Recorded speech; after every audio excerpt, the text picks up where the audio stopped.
이재철 목사님, 은퇴하신 이재철 목사님이 지은 로마서 강해를 보면 성경에는 세 종류의 사람으로 나누어진다고 말하고 있습니다. 첫 번째 종류의 사람은요, 형이하학적 인간입니다. 쉬운 말로 하면요, 본능적인 인간을 말합니다. 성경에서는 이러한 본능적인 인간에 대하여서 자신의 배만을 섬기는 사람이라고 말합니다. 이들은 동물과 같이 본능적으로 살아가는 이들은 자신의 욕망을 위해서 다른 사람을 파괴하고 도구화합니다. 그래서 시편의 기자는 이렇게 말합니다. 자신의 배를 신으로 여기는 사람들이라고 말합니다. 두 번째로는요, 형이상학적 인간입니다. 이러한 사람을 우리는 철학적 인간이라고 표현을 하는데요. 이들은 인간에 가지고 있는 원초적인 본능보다는 정신적인 면, 즉 도덕과 윤리를 중요하게 여기는 사람들입니다. 그래서 이 사람들은 본능적인 인간보다는 더 도덕적이고 윤리적으로 살아가는 사람들이기에 세상에, 사회에 있는 사람들은 본능적인 인간보다 철학적인 인간을 더 우월하게 바라보기도 합니다. 그러나 이 철학적인 인간에게도 두 가지의 문제점이 나타납니다. 첫 번째는 자기 스스로의 의를 과신하다 보니 하나님이 필요 없어지게 되는 것입니다. 성경에서 말하는 우리 모두는 죄인이라는 이 명제가 이 철학적인 인간에게는 더 이상 필요 없어지게 되는 것입니다. 두 번째 문제로는요, 그들이 가지고 있었던, 신봉하고 있었던 도덕과 윤리는 절대적이지 않다라는 것입니다. 도덕과 윤리는 시대와 상황에 따라 변하기 때문에 세상의 영향에서 벗어날 수가 없습니다. 이재철 목사는 이 부분을 소돔에서 일어난 롯의 행동을 들어 설명을 해주고 있는데요. 여러분, 소돔 사람들이 롯의 집에 온 손님들을 상관하기 위하여, 마음대로 간섭하기 위하여 내어놓으라고 할 때 롯은 이렇게 말합니다. 나에게 처녀딸 둘이 있는데 이들을 내줄 테니 나에게 온 이 하나님의 사람들, 손님들을 상관하지 말고 내 딸을 너희들이 마음대로 하라 라고 롯은 말합니다. 여러분, 롯이 왜 이런 말을 했을까요? 당시 문화를 우리가 알 필요가 있는데, 당시 소돔은 남자끼리 성관계를 갖는 것은 죄라고 생각했습니다. 반면에 남자와 여자가 불의하게, 즉 뜻하지 않게 관계를 갖는 것은 죄라고 생각하지 않았어요. 그래서 롯은 소돔에 살아가면서 어느 순간 하나님이 기준이 된 것이 아니라 소돔에 있는 그 도덕과 윤리가 나의 기준이 되었고 결국 소돔식 도덕주의자가 된 것이에요. 그래서 자신의 사랑하는 두 처녀딸을 그들에게 내어놓는 결정을 할 수 있게 된 것입니다. 즉, 이 세상에서 형이상학적 인간, 철학적 인간으로 살아가는 것도 한계가 있다는 것을 우리가 알 수 있습니다. 세 번째로 성경에서 말하는 인간은 영적인 인간입니다. 이들은 모든 것을 하나님의 말씀에 따라 기준으로 삼고 생각하고 결정하는 사람들입니다. 대표적인 예가 아브라함이에요. 아브라함은 그 아버지 때부터 오랜 시간 동안 갈대아 우르라는 비옥한 지역에 터를 잡고 살아간 사람이에요. 근데 어느 날 하나님께서 아브라함에게 나타나 갈대아 우르를 떠나라고 합니다. 심지어는요, 시간이 지나 힘들게 얻은 아들 이삭을 번제물로 바치라고 합니다. 여러분, 번제물로 바치라고 하는 거 몇 번 설명드렸지만 내가 내 자녀를 마치 다른 그 제물을 칼로 죽여서 하나님 앞에 드리는 것처럼 내 자녀를 그렇게 해야 되는 상황인 것입니다. 그런데 아브라함은 또 이삭을 번제물로 바치는 결정을 합니다. 그 모든 것을 결정한 중심에는 아브라함에게 하나님의 말씀이 기준되었기 때문입니다. 아브라함은 영적인 인간으로 살아간 사람입니다. 우리는 이 세 종류의 인간의 형태를 보며 스스로 나 자신을 비추어 보거나 바라보기도 할 수 있을 텐데요. 우리가 거기에서만 멈추면 안 되고 여러분은 궁극적으로 하나의 질문을 할 필요가 있습니다. 어떤 질문일까요? 바로 이러한 질문입니다. 하나님은 왜 인간을 만드셨을까 하는 질문입니다. 성경에는 이렇게 본능적인 인간, 철학적인 인간, 영적인 인간들이 어우러져 살아가고 때로는 내가 본능적 인간이 될 때가 있고 때로는 내가 영적인 인간으로 살아갈 때도 있는데 하나님은 도대체 이렇게 다양한 형태로 나타나는 인간을 왜 만드셨냐라는 것을 우리가 질문해야 된다는 것입니다. 하나님께서 인간을 창조하신 목적이 무엇일까요? 그것을 안다면 앞서 말한 이 세 종류의 인간에 대하여 저와 여러분들이 조금 더 바른 이해를 하고 어떤 삶을 내가 사수해야 되는지를 여러분들이 스스로 결정할 수 있을 것입니다. 여러분 우리 창세기 말씀을 한번 살펴볼까요? 같이 읽어보겠습니다. 시작. 하나님이 말씀하시기를 우리가 우리의 형상을 따라서 우리의 모양대로 사람을 만들자. 그리고 그가 바다의 고기와 공중의 새와 땅 위에 사는 온갖 들짐승과 땅 위를 기어다니는 모든 길짐승을 다스리게 하자 하시고 하나님이 당신의 형상대로 사람을 창조하셨으니 곧 하나님의 형상대로 사람을 창조하셨다. 하나님이 그들을 남자와 여자로 창조하셨다. 아멘. 사람은 다른 어떠한 피조물과는 달리요 하나님의 형상대로 만드셨습니다. 하나님의 형상대로 창조되었다는 것은요 그 창조한 인간에게 하나님의 성품이 반영되었고 하나님과의 관계 속에서 살아가는 영적인 존재임을 말해주는 사실입니다. 그렇기 때문에 하나님은 흙으로 빚으사 창조한 인간을 에덴 동산 안에 두시고 하나님의 말씀을 따르며 살아가는 영적인 존재가 되게 하였습니다. 그런데 여러분 어느 순간부터 인간은 자기 스스로 존재하는 존재의 방식을 하나님이 아닌 말씀이 아닌 다른 것으로부터 찾기 시작했습니다. 그 첫 단추가 에덴 동산에서 일어난 뱀의 미혹입니다. 뱀은 하와에게 와서 이렇게 말합니다. 너희가 정말 영적인 인간으로 살아가는 것이 이 땅에서 존재하는 목적이 맞아?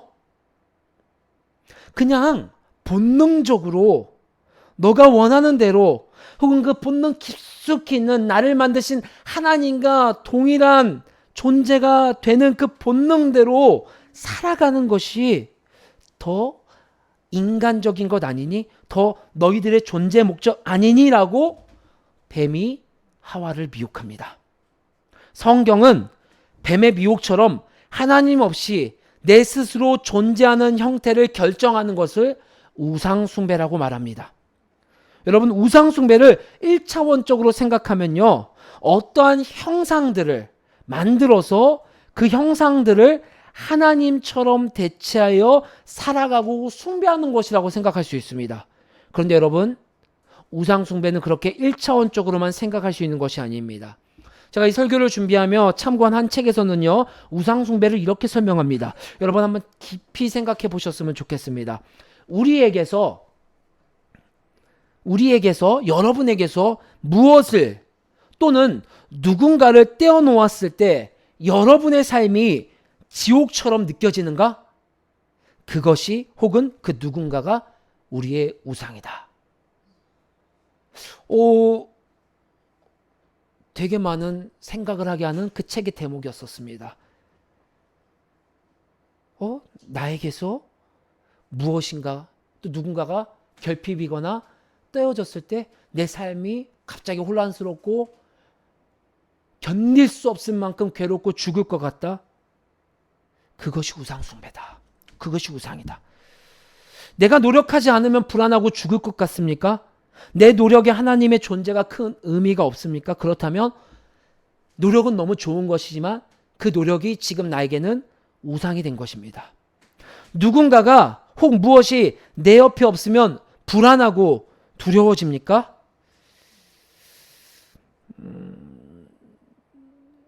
저희 집에 쓰는 카드의 결제일이 25일입니다.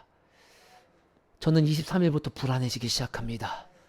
두려워지기 시작합니다. 날카롭습니다. 사랑하는 저희 가정의 두 자녀요. 23일부터 26일까지는 제 옆에 오지 마세요. 여러분에게 불똥이 튀어집니다. 아닌 것 같지만 돈이 저에게 하나님 자리를 그 시간에는 대체하더라고요. 이 사회는 끊임없이 저와 여러분에게 우상을 숭배하라고 부추깁니다. 한때는 부동산 열풍이 불었습니다. 그래서 수많은 사람들이요 부동산을 공부하고 경매를 공부했습니다. 얼마 전까지만 해도 주식 투자 열풍이 불었습니다. 주식 투자를 하지 않는 사람은 시대를 역행하는 사람 같아 보였습니다. 오죽하면 제 서재에도 하나님 안에서 주식 투자하는 법, 하나님 안에서 경제 공부, 하나님 안에서 돈, 부의 인문학이라는 경제책을 구비해서 봤었던 사람이었습니다. 여러분, 부동산도 공부해야 하고 주식도 공부해야 합니다. 그런데 세상은 우리에게 하나님이 있어야 할 자리에 부동산과 주식 투자가 대체하게 만든다라는 것을 기억하셔야 됩니다. 부동산과 주식 투자로 벌어지는 잉여 자금들이 저와 여러분들에게 일시적인 안정을 줄지 모릅니다.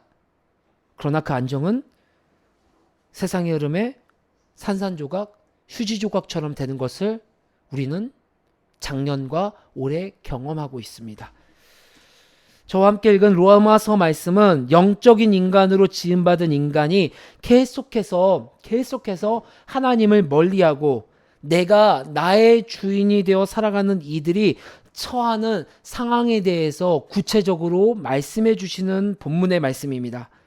인간은 끊임없이 하나님을 거부합니다. 그리고 자신의 본능에 따라 혹은 자신이 세운 도덕과 윤리적인 기준으로 살아갑니다. 얼핏 보면 그러한 삶이 안정적이고 오히려 이 세상을 선도하는 선구적인 모습과도 같아 보입니다. 그러나 성경은 이들에게 예비된 것은, 이들이 만나게 되는 것은 하나님의 진노뿐이라고 말씀해 주시고 있습니다. 그것이 저와 여러분이 오늘 함께 읽은 본문의 말씀입니다. 함께 읽어볼까요? 시작. 하나님의 진노가 불의한 행동으로 진리를 가로막는 사람의 온갖 불경건함과 불의함을 겨냥하여 하늘로부터 나타납니다. 아멘. 여러분 18절부터 32절 말씀에 그 서두로 18절의 말씀이 꽝 우리의 머리를 치는 거예요. 하나님의 진노가 임하였습니다. 어떤 이들에게 하나님의 진노가 임했느냐? 19절부터 32절까지 계속해서 그런 다양한 군상의 모습들을 보여주며 설명해 주는 거예요.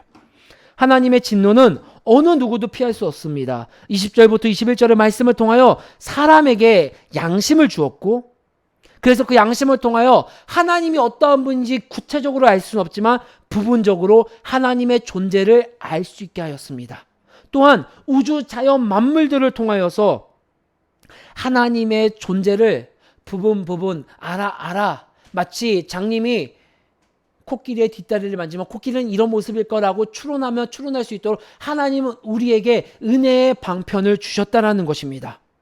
하나님의 존재에 대하여 들어보지 못했다 할지라도 하나님은 이렇게 여러 방면으로 하나님의 존재를 알게 해주셨습니다.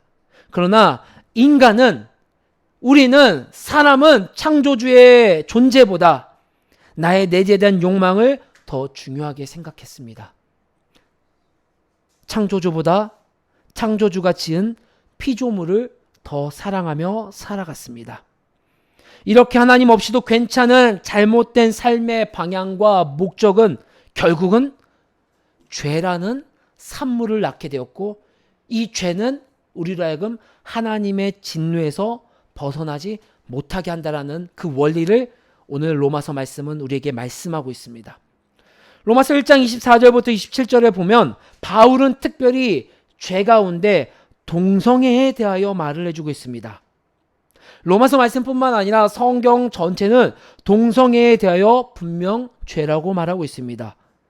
실은 이 말씀을 먼저 주신 유대인들 역시도요, 동성애를 죄로 인식하며 살아갔습니다. 그런데 오늘 바울이 이 하나님의 진노 가운데 동성애를 언급하는 의도를 우리가 살펴볼 필요가 있습니다. 동성애라는 죄의 열매가 나온 근원에 대하여 바울은 이렇게 말하고 있습니다. 우리 천천히 읽어볼까요? 시작. 그러므로 하나님께서는 사람들의 마음의 욕정대로 하도록 더러움에 그대로 내버려 두시니 서로의 몸을 욕되게 하였습니다. 사람들은 하나님의 진리를 거짓으로 바꾸고 창조주 대신에 피조물을 숭배하고 섬겼습니다. 하나님은 영원히 찬송받으실 분이십니다. 아멘. 보십시오. 하나님께서는 사람들이 마음이 욕정대로 하도록 더러움에 내버려 두셨고 서로의 몸을 욕되게 하였습니다. 그 결과 26절 27절의 말씀인데요. 읽어보겠습니다. 시작. 이런 까닭에 하나님께서는 사람들을 부끄러운 정욕에 내버려 두셨습니다. 여자들은 남자와의 바른 관계를 바르지 못한 관계로 바꾸고 또한 남자들도 이와 같이 여자와의 바른 관계를 버리고 서로 욕정에 불탔으며 남자가 남자와 더불어 부끄러운 짓을 하게 되었습니다. 그래서 그들은 그 잘못에 마땅한 대가를 스스로 받았습니다. 동성애에 대해 말하고 있는 것입니다. 동성애는 인간의 내면에 있는 하나님을 경외하고 섬기는 영적인 인간으로서 하나님께서 그 창조하신 질서를 무너뜨린 자들이 맞닥뜨리는 무수한 죄들의 한 모습이에요. 그러니까 내 마음속에 하나님이 나를 영적인 인간으로 창조하였습니다. 그리고 우리는 하나님의 말씀이 기준이 되어 하나님을 예배하는 자, 그 어떤 우상을 내 안에 새기지 않고 하나님만을 쫓는 자들로 하나님이 우리를 만드셨는데 그 질서가 무너진 자들이 그 내 마음의 욕정대로 살아가는 자들이 맞닥뜨리는 벌이게 되는 수많은 죄들 중에 하나가 동성애임을 바울은 1장 24절부터 27절을 통해 말씀해주고 있는 것입니다. 사람들은요, 저마다 자신들이 생각하는 올바른 관계가 있습니다. 예를 들어서 동성애자들 입장에서는요, 남자가 여자를 사랑하고 여자가 남자를 사랑하는 이성애자는 그들 입장에서는 바른 관계를 버린 관계예요. 반면에 남자가 여자를 사랑하고 여자가 남자를 사랑하는 이성애자들 입장에서는요, 동성애자가 바른 관계를 버린 것입니다. 사람들은 저마다 자기 자신이 생각하는 기준에 따라 올바른 관계를 정립하고 그리고 그 올바른 관계에 따라 행동합니다. 그 결과 어떤 이는요, 살인을 하고요. 어떤 이는요, 다른 사람들의 물건을 뺏어가기도 하고요.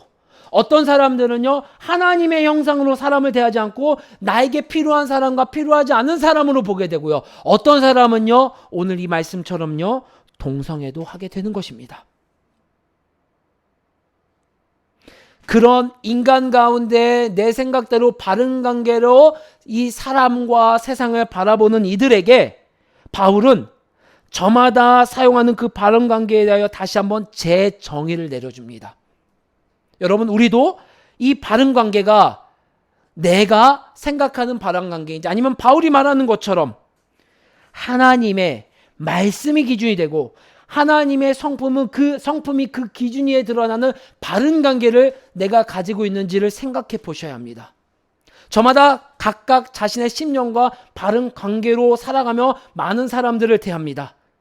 근데 그 바른 관계가 정말 성경에서 말하는 바른 관계인지는 여러분 스스로에게도 질문을 해보셔야 된다는 것입니다. 그런데 이렇게 하나님이 기준이 되고 하나님의 성품이 드러나는 이 바른 관계를 인식하고 살아갈 수 있는 힘이 안타깝게도 저와 여러분들 우리 능력과 노력으로는 없다는 것이 성경의 말입니다. 그것을 바르게 인식할 수 있는 것은 다른 것이 아니라 내 마음속에 창조주 하나님을 인정하고 내 안에 하나님 없이 나의 욕망에 충실한 모든 삶을 밝히 드러내고 그것을 내려놓고 하나님을 온전히 바라보는 그 말씀이 내 삶의 기준이 될 때 우리 안에도 온전한 바른 관계를 가질 수 있다는 것이 바울의 변론입니다. 여러분, 예수 믿는 사람이 부자 돼도 되나요? 라는 아주 1차원적인 질문을 많이 들어보곤 했습니다. 저는 언제나 말합니다. 예, 예수 믿는 사람 부자 돼야죠. 부자 돼도 됩니다. 그런데 늘 제가 그 말에 각주를 더합니다. 그런데 여기서 꼭 생각해야 될 점이 있습니다. 객관적 돈, 부의 증가가 목적이 되어서는 안 된다라는 것입니다. 오직 돈을 추구하며 모든 사람을 도구화시키고 짓밟고 하나님의 성품이 반영되지 않고 쌓인 부는 하나님이 말씀하신 나와 돈과의 관계, 나와 재정을 바라보는 그 관계가 하나님이 말씀하신 바른 관계에서 나오지 않는다라는 것을 성경은 말씀해 주고 있기 때문입니다. 하나님은 하나님이 세우신 바른 관계가 깨지는 것을 원하지 않으십니다. 또한 그로 인해서 생기는 28절 이후에 있는 무수한 죄의 열매들, 불의, 추악, 탐욕, 악독, 분쟁, 살인으로 하나님이 지으신 그 아름다운 세계가 무너지는 것을 원하지 않으세요. 그렇기 때문에 마침내 하나님은 그의 진노를 온 우주 가운데 내리시는 것입니다. 누구도 이 진노에서 피할 수가 없습니다. 그런데 하나님의 진노의 방식이 우리의 생각과는 조금 다른 방식으로 나타납니다. 여러분, 로마서 1장 24절에 보시면 하나님은 그 더러움에 내버려 두십니다. 1장 26절에도 부끄러운 정욕에 내버려 두셨습니다. 28절에도 타락한 마음 자리에 내버려 두십니다. 로마서 1장 18절부터 32절까지 이 내버려 두신다라는 표현이 총 3번 나오는데요. 하나님은 그들이 계속해서 더 죄를 짓도록, 그래서 마침내 그 죄로 열매를 맺어 진노의 대상이 되도록 내버려 두시는 방식을 선택하신다는 것입니다. 여러분, 정말 진짜 무서운 표현이에요. 차라리 버럭 화를 내셔서 혼내주신다면 돌이킬 수 있을 텐데, 내버려 두시는 사건은요, 우리가 저지르는 무수한 행동들이 죄인지도 모르고 살아가다가 어느 순간 나도 모르는 시기에 진노를 맞닥뜨리게 된다는 것입니다. 사람들은 내 마음대로 살아가면서 무수히 많은 죄를 저지름에도 그것이 마땅하고 당연한 것처럼 사다가 결국 비참한 최후를 맞이하게 됩니다. 만약 여러분의 삶이 나도 모르는 왜인지 모르게 뒤틀려져 있다면, 자꾸 나의 의지와는 상관없이 무엇인가에 휘몰려 하나님의 선하심과는 정반대의 자리에 놓이게 된다면, 로마서의 이 말씀이 지금 나에게 향하고 있다는 것을 기억하셔야 합니다.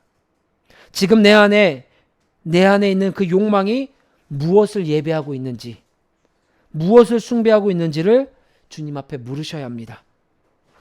김영국 목사님이 지은 교회를 꿈꾼다라는 책에 기도를 이렇게 정의 내립니다. 기도는 내가 무엇인가를 간절히 원하는 것을 바라는 시간이 아니라 하나님 앞에 나를 재조정하는 시간이다. 여러분, 모든 악기를 튜닝할 때 기준음이 되는 음은 A음, 라음입니다. 왜냐하면 이 라음만이 헤르츠가 딱 맞게 떨어지기 때문이에요. 그래서 어떠한 음도 흔들리지 않고 기준이 맞출 수 있는 음이기 때문에 A음을 제일 먼저 기준음으로 삼고 음양을 조율합니다.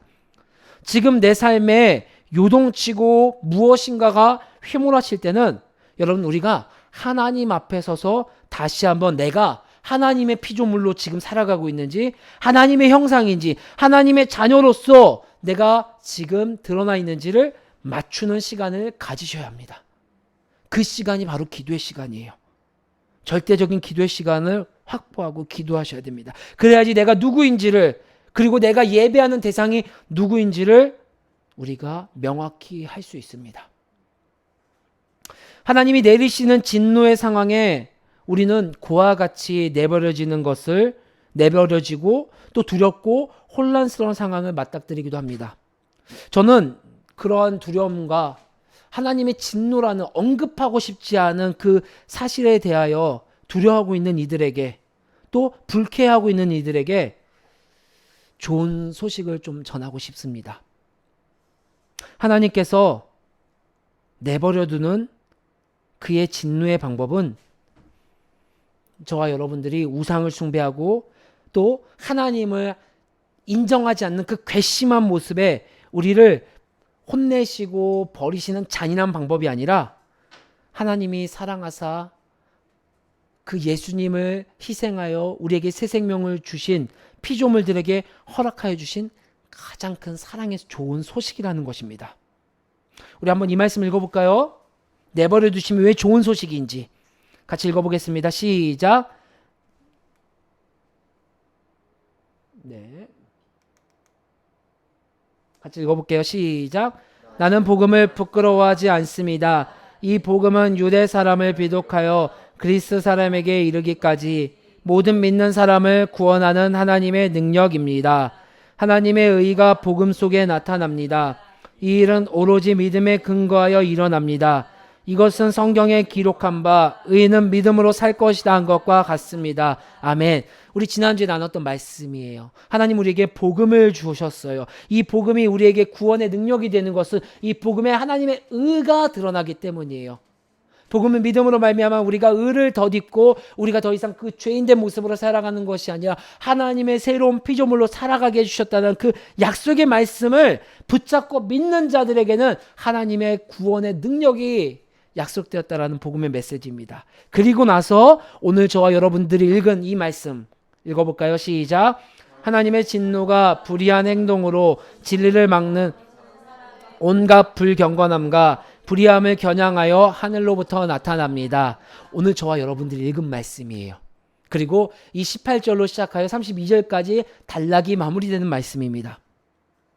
지난주에 살펴본 이 복음의 복된 소식이 기록된 16절에 17절의 말씀, 그리고 오늘 본문의 시작인 18절부터 하나님의 진노가 온 우주에 나타나는 말씀, 너무나도 상반되는 말씀이죠. 한편에서는 좋은 소식으로 복음이 전해졌고 또 한편으로는 진노가 약속되었다라는 어마무시무시한 말씀.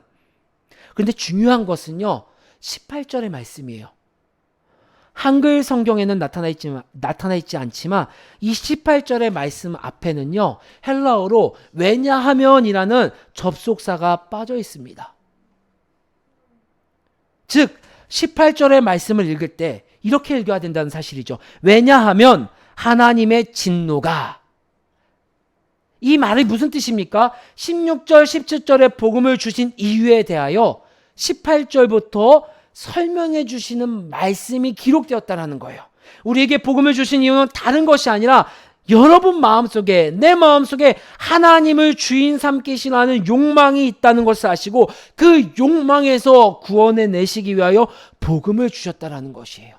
이 복음 없이는요, 우리는 우리 뜻대로 마음의 정욕대로 살아가 동성애도 저지르고요, 불의도 저지르고요, 추악하고 살인도 저지러 결국엔 하나님의 진노를 만날 수밖에 없는 인간들이라는 거예요. 그런데 하나님은 우리에게 복음의 복된 소식을 전해주셨다는 것입니다.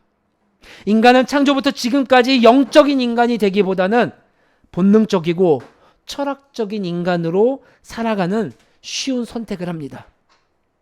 인간 안에는 하나님의 형상으로 살아갈 힘이 없습니다. 그렇기 때문에 복음이 저와 여러분에게 힘이 되고 소망이 되는 거예요.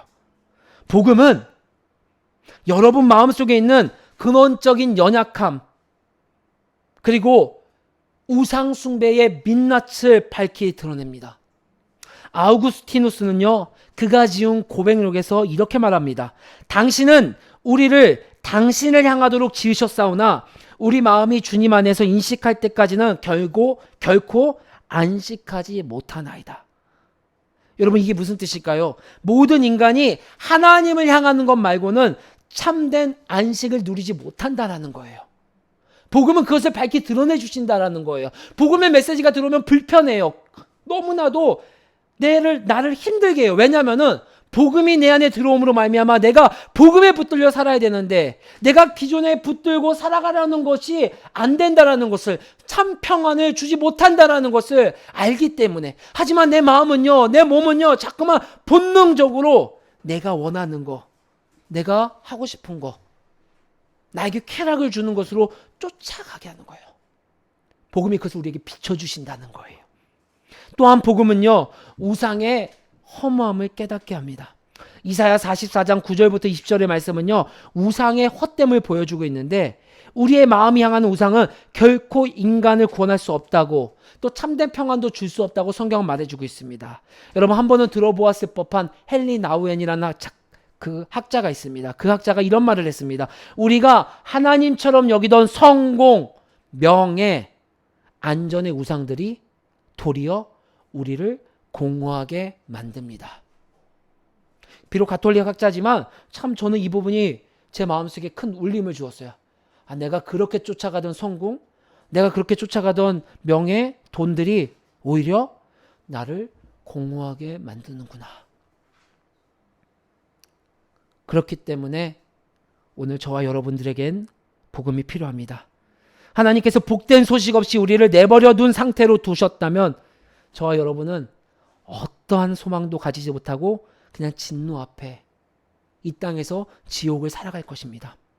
하나님의 내버려 두심은요, 복음을 전제로 내버려 두심이기에 우리에게는 소망의 기다림이 되는 것입니다. 하나님이 지으신 온 피조물이 구원받기를 기뻐하시는 분입니다. 이제 이 말씀을 읽고 한번 말씀 마쳐보겠습니다. 시작. 나 주 하나님의 말이다. 악인이 죽는 것을 내가 조금이라도 기뻐하겠느냐? 오히려 악인이 자신의 모든 길에서 돌이켜서 사는 것을 내가 참으로 기뻐하지 않겠느냐? 아멘. 이것이 하나님의 마음이에요. 그래서 예수님을 보내주셨어요. 기다려주시는 거예요. 내버려 두신 게 아니에요. 기다려주시는 거예요. 하나님은 내버려 두셨다 표현하지만 우리는 그 하나님의 사랑을 기다리는 거예요. 회개할 수 있도록, 돌이킬 수 있도록, 내 마음의 우상을 내려놓고 다시 하나님을 하나님됨으로 모실 수 있도록 기다려주시는 것입니다. 하나님은 저와 여러분이 우상 숭배로부터 돌이켜 마땅히 예배할 분을 예배하는 자녀가 될 수 있기를 지금도 기다리고 있습니다. 그러니 복음 안에서 우리가 자유함을 누립시다. 그리고 복음의 소식 그 자체이신 주 예수님을 찬양합시다. 나는 할 수 없지만 우리 예수님이 완성하신 그 길 위에서 우리를 불러주신 하나님께 감사합시다. 그리고 우리를 이곳에 불러 모아주시사 함께 기다리게 하시는 주님을 기억합시다. 복음은 우리에게 기다릴 수 있는 희망과 소망입니다. 그런 여러분이 되기를 주의 이름으로 소망합니다.